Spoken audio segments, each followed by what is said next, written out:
So governments have always been involved with migration for any number of reasons, whether that's, you can border security, people getting let in and out, wanting to attract people to your country to help your economic gains.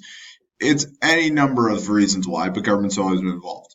Probably the most famous one in the past 25 years of immigration to the United States, excuse me, was down here in the bottom left-hand corner, where you see a little boy by the name of Elian Gonzalez.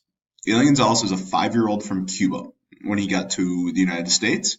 And the United States policy with Cuban migrants was a policy called wet foot, dry foot, which as of today is still in place in January of 2018.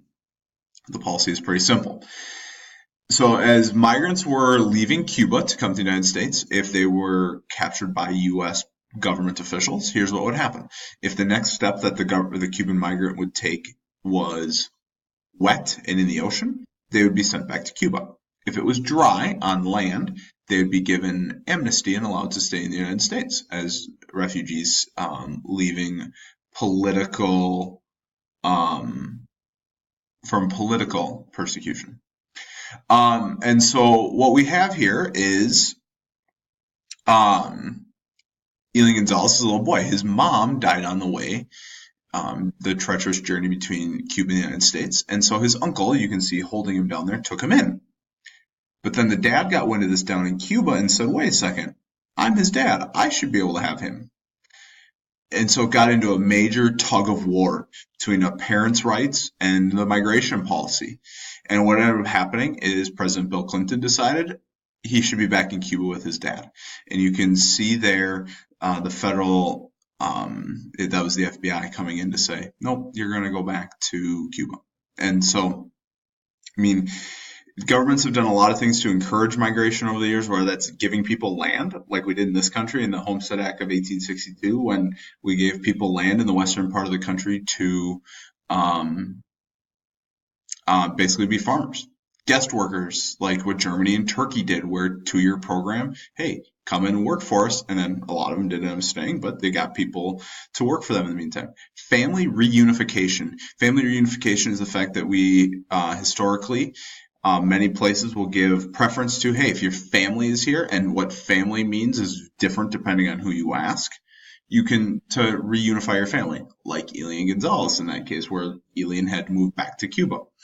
Brain drain is another one, that you are trying to attract talented people to your country.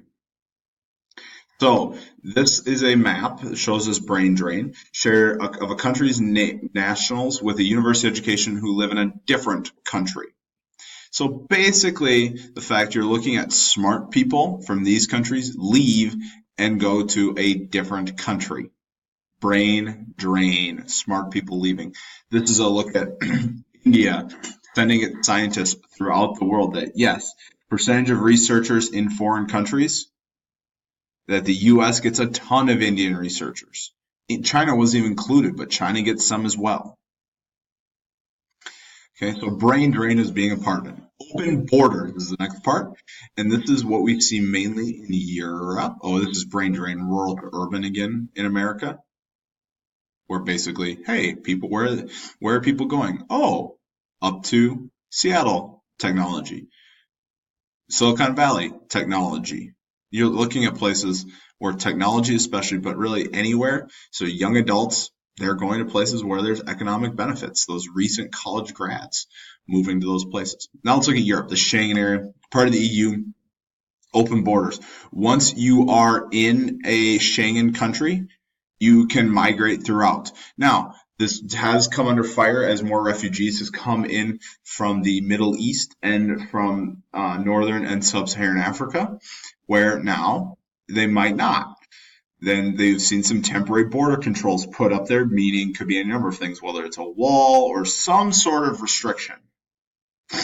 Because before, if you were in the blue area, you could migrate to anywhere and you would not need a passport to go through there. You would need one if you were checked, but you wouldn't necessarily be checked at the border.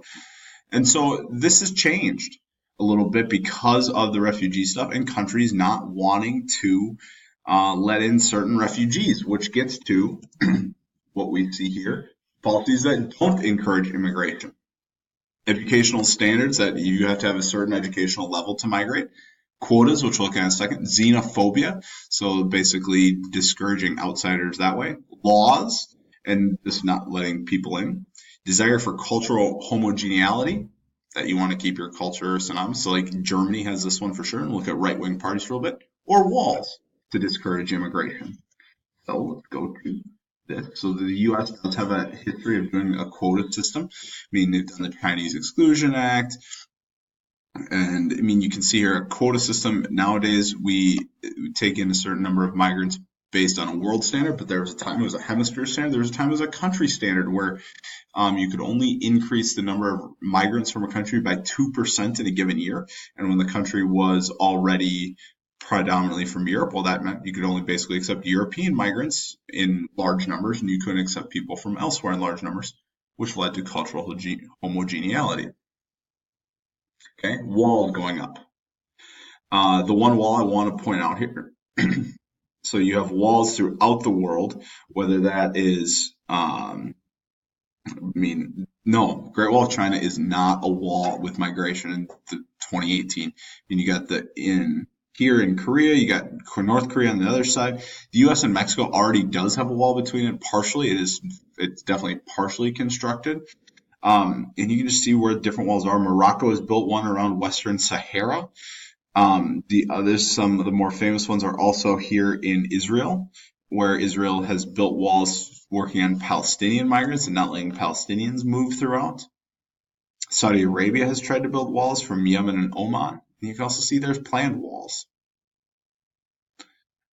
I mean, and this is obviously a major political issue. Donald Trump has championed a wall for a long time here in between the U.S. and Mexico. Basically, I literally was on Twitter before recording this lecture, and DACA, which is the DREAM Act, which is children of illegal migrants being allowed to stay in the country legally for the long term, is a huge issue, and it's a governmental issue, and they're been working on it for a while, and it's politics through and through. To think that government isn't involved in migration would be naive.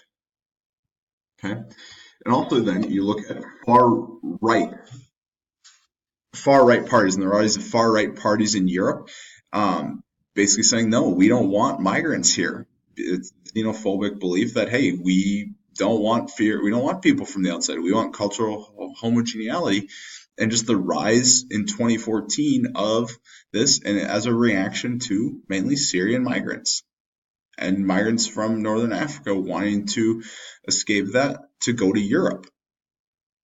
And this becomes even more interesting when you consider that these are all stage 4 and stage 5 countries in the demographic transition model that have aging populations. So migration and population factor in so much with each other that there's a reason that they're included together. The last one is effect here. Immigration, people leaving a country. Yeah, the country will have relief from overcrowding, which would be a positive, but you're going to lose a lot of people usually. The smart people are going to leave. And then you also see a dependency ratio issue where it's usually young people leaving, and then you're left with a majority old people, and hopefully you have a young population to replace the people leaving.